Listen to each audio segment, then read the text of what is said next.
Hello everyone, I welcome you all to this new lecture. इसमें हम करेंगे C H cell 2021 के 100 best सवाल। ये पार्ट वन रहेगा। इसमें हम करेंगे 1 से 10 तक के सवाल। देखिए, मैंने सारे 42 शिफ्ट्स को एनालाइज किया है, उनको उनसे बेहतर सवाल निकालने की कोशिश करी है, और जो बेहतरीन सवाल मुझे लगे जिनमें मैं आपकी कुछ मदद कर सकता हूँ, मैं वो सवाल लाने की कोशिश किया है। और यहाँ देखिए, ये मेरे बारे में थोड़ी जानकारी आप यहाँ से ले सकते हो। ये मेरे बारे में थोड़ी जानकारी आप यहाँ से ले सकते हो। तो चलिए शुरू करते हैं आज का ये वीडियो। So let's begin. तो क्या दिया हुआ है, सम ऑफ 14,375 मैंने invested at R% per year compounded annually the amounts to 16,767 after 2 साल। देखो बोल रहा है कि एक सम है 14,375, 2 साल के लिए इन्वेस्ट कर रहा है। देखो क्या लिख सकते हो, आर आर लिखो, आर इंटू आर कर लो, और आर यहाँ पे क्या होगा, फ्रैक्शन के टर्म्स में होगा। ठीक है, बराबर कितना मिल रहा है, 16,767। ऐसे आर स्क्वायर का वैल्यू क्या बोलोगे, 16,767 अपॉन 14,375। अब ये देखना, आर स्क्वायर है तो इसमें जो ट्रिक है ना जल्दी फास्ट करने का, वो है कि हम स्क्वायर के नंबर ढूंढेंगे। जैसे स्क्वायर क्या होता है, 1, 4, 9, 16 इस तरह से होता है। तो हम भी ये नंबर का मल्टीपल ढूंढेंगे। ठीक है, अब देखना इसमें 4 का मल्टीपल तो है नहीं, तो हम अगला 9 का ट्राई करते हैं। 9 के लिए क्या करना है, डिविजिबिलिटी चेक करो पहले। 7 6 13, 7 20, 26 1 27, यानी 9 से डिविजिबल हो गई। तो देखो मैं इसको मल्टीपल 9 के मल्टीपल में ब्रेक करूंगा। 9 ये 1 टाइम जाएगा, 7 बनेगा, 8 टाइम जाएगा, 5 6 बनेगा, 6 टाइम जाएगा, 2 7 बनेगा, यानी 2 7 3 टाइम जाएगा इंटू 9। अब देखना ये फिर से फर्दर ब्रेक होगा। इसको बोल सकते हो 9 से काटोगे तो 207, 207 इंटू 9, ये बन गया ऊपर वाला। अब नीचे वाला देखना, 25 से डिवीजन दो, 5 टाइम्स जाएगा, 18 7 187 बचेगा, 7 टाइम्स जाएगा, 12 5 बार में जाएगा ये, इंटू 25। देखना फर्दर ये ब्रेक हो जाएगा 25 से, 25 2 टाइम 3, यानी 23 इंटू 25। ये यहाँ पे लिखो 23 इंटू 25 इंटू 25। ठीक है, आर का वैल्यू क्या हो जाएगा, रूट ओवर लगा दो। 2 9 था, एक बार 9 निकाल दिया, यहाँ बच गया 207। यहाँ नीचे में 2 25 था, एक 25 बार निकाल दिया, ये आर बराबर है। अब यहाँ बच गया कितना, 23। अब देखना 23 इंटू 9 क्या होता है, 207। ये भी 9 टाइम्स बाहर आ गया। तो आपका आर का वैल्यू क्या हो गया, 9 इंटू 3 अपॉन 25। फ्रैक्शन के टर्म्स में जो आर का वैल्यू है ना, वो 27/25 है, यानी 2/25 हर साल इंक्रीज कर रहा है। तो 2/25 को क्या बोलोगे परसेंटेज के टर्म्स में, ये होता है 8% के बराबर। तो आंसर क्या आ गया, 8। आसान सा सवाल है, सिर्फ ये फोकस ध्यान रखना कि जो हम आर स्क्वायर निकालेंगे ना, ये स्क्वायर वाला टर्म्स आप निकालने की कोशिश करना, तो वो जल्दी हो जाएगा। नेक्स्ट देखो क्या दिया हुआ है, सम ऑफ 5,000 बार deposited for 3 years at 10% per annum compounded annually, the difference between the interest for 2 years and that of 3 years। देखो आर बराबर 10% दिया हुआ है। अब बोल रहा है कि जो सी आई है, इंटरेस्ट जो निकल के आएगा, सी आई फॉर 2 years कितना हो जाएगा, 10% के हिसाब से आपको पता है 20 + 1 यानी 21% होगा। और सी आई फॉर 3 years कितना होगा, ये हो जाएगा आपका 33.1%। 10% के लिए आपको सारे वैल्यूज याद होना चाहिए। इन दोनों का डिफरेंस पूछ रहा है आपसे, ये हो जाएगा 12.1%।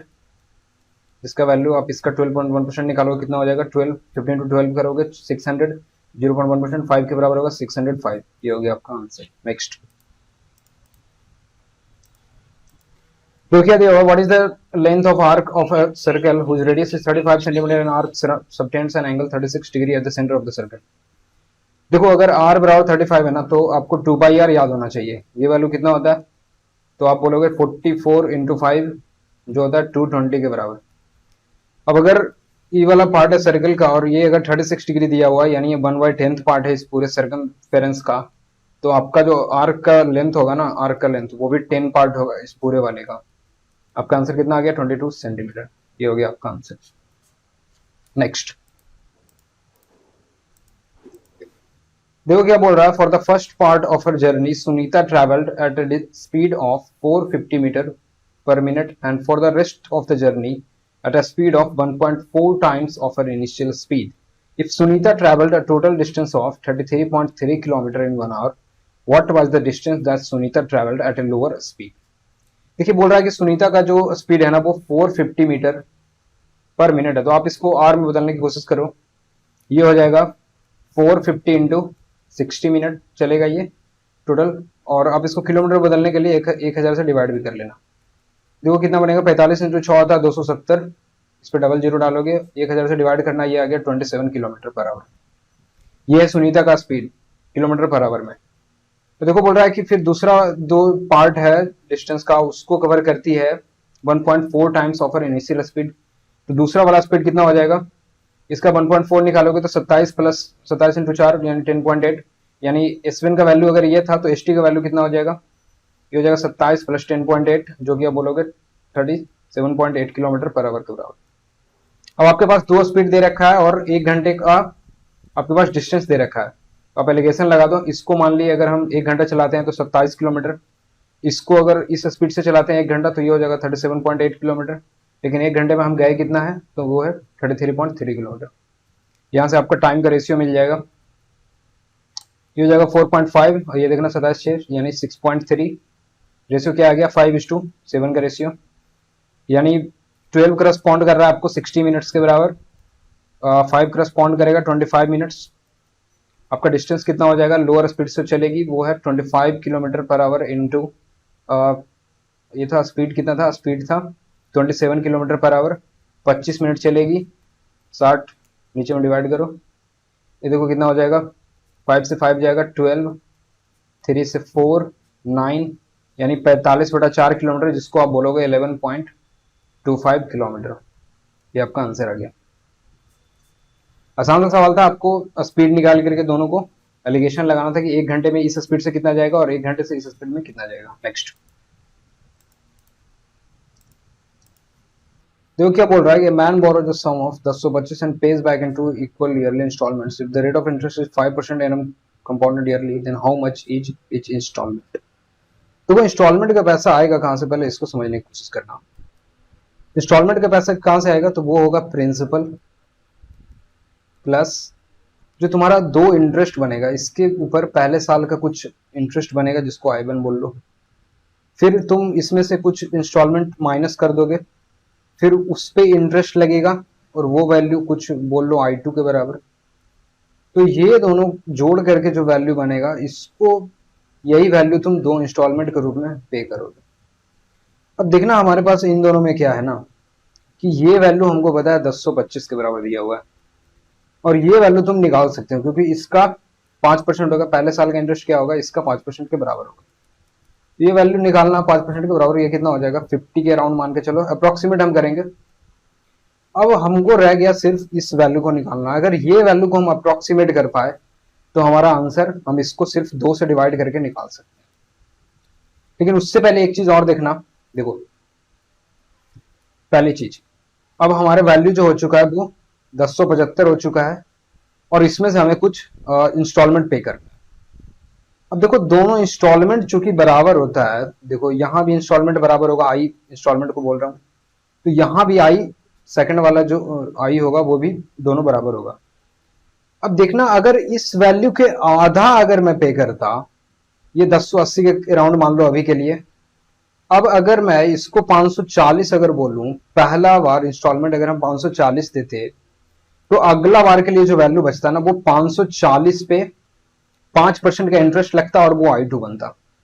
तो क्या सवाल है कि 540 को फिर से 5% बढ़ाओगे तो I2 के बराबर बनेगा, दोनों इंस्टॉलमेंट सेम हो पाएगा? नहीं। तो इसके लिए क्या करना होगा ना हमें, कि इस वाले वैल्यू को, पहले वाला जो इंस्टॉलमेंट है ना, ये इस वाला जो हमारा फर्स्ट ईयर का सम और प्रिंसिपल है, फर्स्ट ईयर का इंटरेस्ट का सम प्लस प्रिंसिपल, इसके आधे से ज्यादा हम करेंगे। जैसे एग्जांपल ले लो, अगर मैं इसको 560 बोलता हूं, ये वैल्यू 520 के बराबर होगा। अब देखना क्या होगा, ये 560 था, अब इस पे 5% का लगेगा अराउंड, मैं अप्रोक्सीमेट की बात कर रहा हूँ, एग्जैक्ट वैल्यू नहीं है, एग्जैक्ट वैल्यूज नहीं है ये, मैं एग्जांपल ले रहा हूँ।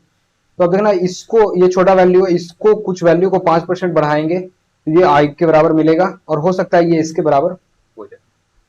तो बेसिकली मैं यहां से कहना क्या चाह रहा हूं कि जो हमारा प्रिंसिपल का सम है और प्लस जो फर्स्ट ईयर का इंटरेस्ट है हमारा जो 50 के बराबर है, उन दोनों का जो सम होगा उसके आधे से वैल्यू ज्यादा होगा हमारा इंस्टॉलमेंट का।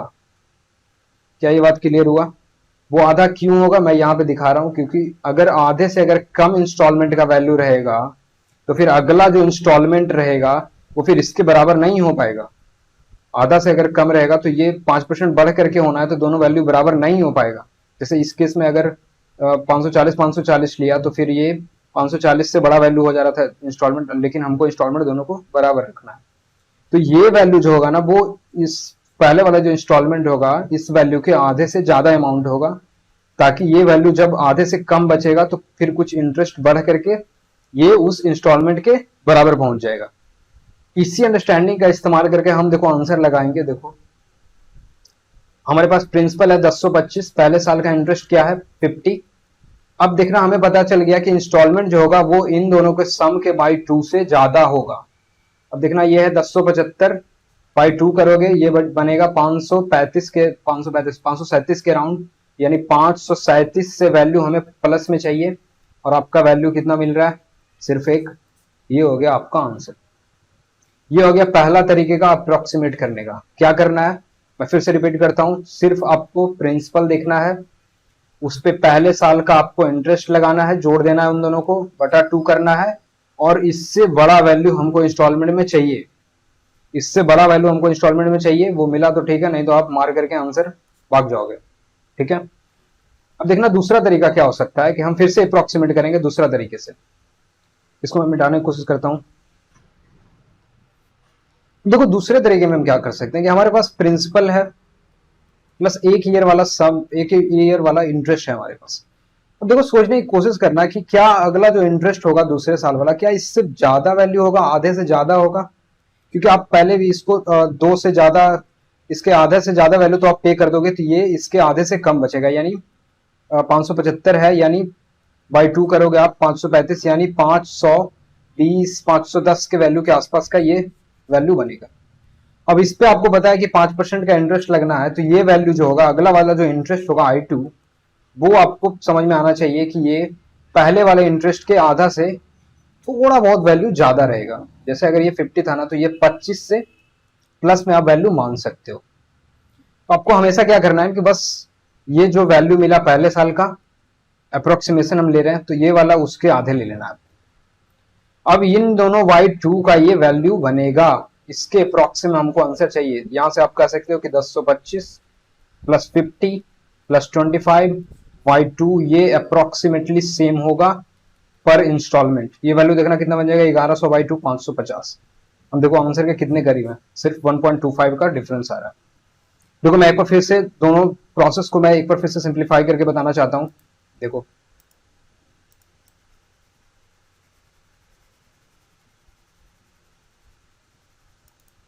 देखो आंसर अगर फटाफट लगाना है तो हम क्या करेंगे, पहले हम देखेंगे 1025 है, 2 इंस्टॉलमेंट में हमें पे करना है, पहले हम क्लियरफाई करेंगे, 2 इक्वल इंस्टॉलमेंट चाहिए हमें, रेट दिया हुआ 5% का। हम पहले क्या करेंगे 1025 प्लस इसका 5% निकालेंगे 50 बाई 2 करेंगे, बोलेंगे इससे ज्यादा बड़ा वैल्यू चाहिए हमें। ये हो गया 1075 बाई 2 यानी 540 के आसपास का वैल्यू चाहिए। कोई नहीं है कोई नहीं है कोई नहीं है, ये हमारा हो गया आंसर।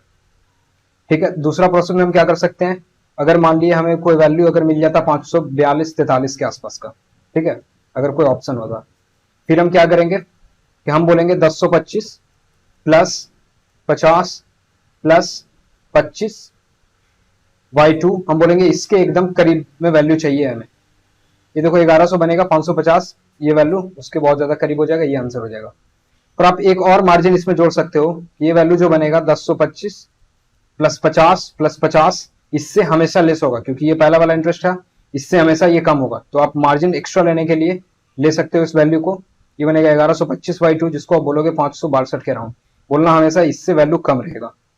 ये छोटी छोटी देखिए चीजें हैं जिनको आप अगर दिमाग में रखते हो तो इससे क्या होगा ना कि आपको पहले तो कंफर्टेबल रहोगे एग्जाम में कि आपको प्रोसेस क्या करना है। अगर क्लियर नहीं हो पाया एग्जाम में, फॉर्मूला आपको याद नहीं है, तो ये इन प्रोसेस से आप आंसर निकाल सकते हो।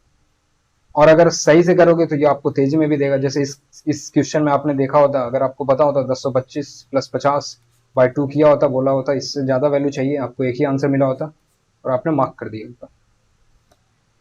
सो ये था इसका पूरा डिटेल सॉल्यूशन। आई थिंक आपको ये समझ में आया होगा, आई होप आपको समझ में आया होगा। चलिए नेक्स्ट देखिए क्या बोल रहा है कि the ratio in which a transverse common tangent drawn to two circles with radii 4 centimetre 6 centimetre respectively divide the line joining their centre. आसान सा सवाल है। देखिए बोल रहा है 2 सर्कल है, इसका आपको ट्रांसवर्स कॉमन टेंजेंट दिया हुआ है, बोल रहा है कट कर रहा है, और दोनों सेंटर्स के बीच जो कट हो रहा है ये पॉइंट, तो आपको ये वाला डिस्टेंस और रेशियो ये वाला डिस्टेंस बताना। देखो आपको पता है कि ये राइट एंगल ट्राइंगल बनता है यहाँ पे, क्योंकि सर्कल के रेडियस को हम ज्वाइन कर रहे हैं टेंजेंट से, तो यहाँ पे 90 डिग्री बनेगा। अब देखना ये थीटा है तो ये भी थीटा होगा, वर्टिकली अपोजिट होता है ना ये दोनों थीटा, ये थीटा। अब देखो आपको पता चल गया कि एक थीटा है और ये एक 90 डिग्री है, तो ये सिमिलर ट्राइंगल होंगे। अब आपका रेडियस पता है 4 और ये 6 है, तो ये वाला डिस्टेंस भी बनेगा ना, ये भी 2:3 के रेशियो में बनेगा। आपका आंसर हो गया। नेक्स्ट, तो ये क्या बोल रहा है कि अंजलि और Babita running on a circular track in opposite direction from the same time at same point with a speed of 8 metre per second and 6 metre per second. If the length of circular track is 960 metre, how many distinct point they will met. देखो अच्छा सवाल है, कोशिश करते हैं। देखो ये है हमारा स्टार्टिंग पॉइंट, बोल रहा है ये आपको डिस्टेंस दिया हुआ 960 मीटर का, इसका पेरीमीटर दिया हुआ, स्पीड है 8 मीटर पर सेकंड, ये है 6 मीटर पर सेकंड। अब देखना फर्स्ट बार मिलने में इसे समय कितना लगेगा। ये वैल्यू होगा 960 अपॉन, ये 8 मीटर की रफ्तार से जाएगा, ये 6 मीटर से, यानी इतना। यानी जो टाइम लगेगा इन लोग को फर्स्ट मीटिंग करने में, कहीं यहाँ पे मिलेगा क्योंकि आधा से ज्यादा ये चलेगा, तो यहाँ पे मान लिया मिलता है, ये टाइम मिलेगा इसको 960 बाई 14 सेकेंड। यानी हर इतने सेकंड के बाद ये लोग आपस में मीट करेंगे। ठीक है, तो हमें अब पता करना क्या है कि ये लोग कितनी बार मिलेंगे डिस्टिंक्ट पॉइंट पे। अच्छा देखो डिस्टिंक्ट पॉइंट पे कब तक मिलते रहेंगे ये, जब तक कि ये दोनों फिर से इसी पॉइंट पे नहीं आ जाते। एक अगली बार अगर ये दोनों फिर से इस पॉइंट पे आ गए तो आगे से ये दोनों जब भी मिलेंगे तो वो पॉइंट पहले से मिला हुआ होगा। ये बात समझ में आ रही है आपको, क्योंकि जब से हमने शुरू किया था फिर से हम अलग अलग डिस्टेंट पॉइंट पे मिलेंगे, ये दोनों कहीं कभी यहाँ पे कभी यहाँ पे कभी यहाँ पे मिलेंगे, और एक बार जब से ये फिर यहाँ पे मिल जाएंगे फिर ये रिपीट होगा, फिर से ये यहीं पे मिलेंगे, यहीं पे मिलेंगे, यहीं पे मिलेंगे, यहीं पे मिलेंगे। तो ये बात समझ में आएगा आपको। अब देखो तो हमें फाइंड आउट क्या करना है ना कि ये दोनों आपस में फिर से यहां पर कब मिलेंगे, कितने टाइम के बाद ये दोनों आपस में मिलेंगे, फिर हम उस टाइम को इस टाइम से डिवाइड कर देंगे तो हमें नंबर ऑफ मीटिंग पॉइंट मिल जाएगा। तो देखो ये दोनों आपस में यहां पे कब मिलेंगे। अब देखना इन दोनों का स्पीड रेशियो क्या है, 4:3 का। तो स्पीड अगर टाइम बराबर होता है ना तो स्पीड डायरेक्टली प्रोपोर्शनल होता है डिस्टेंस के। ठीक है, तो स्पीड अगर 4:3 का है तो डिस्टेंस रेशियो भी 4:3 का होगा, और जब ये 4 चक्कर लगाएगा तो ये 3 चक्कर लगाएगा। देखना 4 चक्कर के बाद ये यहां पे होगा जब, जो भी बोल लो अंजलि, और उसके बाद जब ये 3 चक्कर लगाएगा तो बबीता यहां पे होगा, बबीता होगी। देखना दोनों इस पॉइंट पे कब मिलेगा, जब ये 4 चक्कर लगाएगा और ये 3 चक्कर लगाएगा। अब हम टाइम पता करते हैं कि इसको 4 चक्कर में लगाने में कितना समय लगेगा। देखो 8 मीटर का रफ्तार है यानी 120 मीटर, 120 सेकंड में ये एक चक्कर लगाता है, यानी 4 चक्कर लगाने में इसको 480 सेकंड का समय लगेगा। अब देखना ये 480 सेकंड में ये दोनों आपस में कितनी बार मिले होंगे तो वो पता चल जाएगा, क्योंकि एक ये 960 बाई 14 सेकंड में एक बार मिलते हैं, तो 480 सेकंड में कितनी बार मिलेंगे। अब डिवाइड कर लो 480 अपॉन 960 बाई 14 करोगे, 14 ऊपर में जाएगा, 960 नीचे में आ जाएगा, ये वाला हो जाएगा 27। आंसर आ गया 7 टाइम्स। लेकिन देखना एक्चुअल में होता क्या है, ये वैल्यू फिक्स है।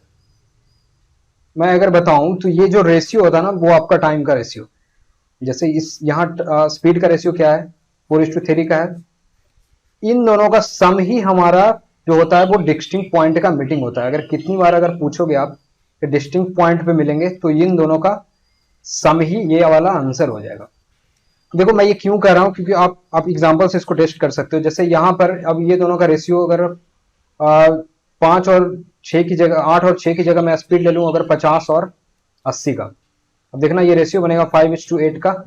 अब ये दोनों कितनी बार मिलेंगे, 13 बार मिलेंगे, 13 अलग अलग पॉइंट पे मिलेंगे। जब ये दोबारा एक ही पॉइंट पे मिलेंगे उससे पहले ये 13 बार आपस में मिलेंगे। अभी मैं क्यों कर रहा हूं, देखो मैं करके दिखाता हूं। 50 और 80 का स्पीड है, देखना पहली बार कब मिलेंगे, ये 960, मैं डिस्टेंस तो मैटर नहीं करता इसलिए मैंने सेम रहने दिया है, तो 960 बाई 130, ये इतने सेकंड के बाद ये लोग आपस में मिलेंगे, ये हो जाएगा 96/13, यानी हर 96/13 सेकंड के बाद आपस में ये मिलेंगे। ठीक है, अब देखना ये दोनों दोबारा फिर से मीटिंग पॉइंट यानी स्टार्टिंग पॉइंट पे कब मिलेंगे, तो ये देखना 5:8 का अगर स्पीड रेशियो है तो ये 5 टाइम जब लगाएगा तो यहाँ पे होगा, जब ये 8 टाइम लगाएगा तो यहाँ पे होगा, दोनों एक जगह पे होंगे। अब देखना ये 5 टाइम लगाने में इसको समय कितना लगेगा। इसका रफ्तार है 50 का, 960 डिस्टेंस था, 960 बाई 50 बोलोगे, ये समय लगेगा यानी 96/5 सेकेंड्स। एक बार में लगता है तो 5 बार में कितना लगेगा, 96 सेकेंड। यानी 96 सेकेंड के बाद ये 5 चक्कर लगा चुका होगा, ये 8 चक्कर लगा चुका होगा, दोनों यहां पे होंगे।